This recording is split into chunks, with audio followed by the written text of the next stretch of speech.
At least it didn't rain today. At least it didn't rain today. Welcome to the countdown to Miles, Menus and Mystery, Episode 2. Last week we talked about those who inspire us and expectations for the channel. Today, we're going to be talking about what got us into the strange and unknown. For me, I've always been a big horror movie fan. Saw Nightmare on Elm Street, Halloween 3. So when I dove deeper and realized that there are topics out there that kind of blur the line between truth and fiction, I was definitely interested. I have since maybe like 8 years old have had an interest in true crime and unsolved cases. And so that's what makes us a good pair.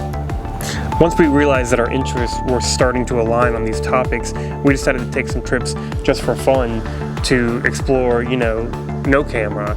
For our 10th anniversary, we went to the Stanley in Estes Park, Colorado, where I actually had an experience myself, which Aaron Deese asked if we could talk about one day, and we definitely can. We also went to Point Pleasant in West Virginia for the Mothman Festival, where we attended seminars and got our hands on some more literature. This community is more than just Bigfoot and aliens. These are real people with real experiences, and to that we want to dive in more and get to know them and their stories. Thank you for joining us for the countdown to Miles, Menus, and Mystery, Episode 2.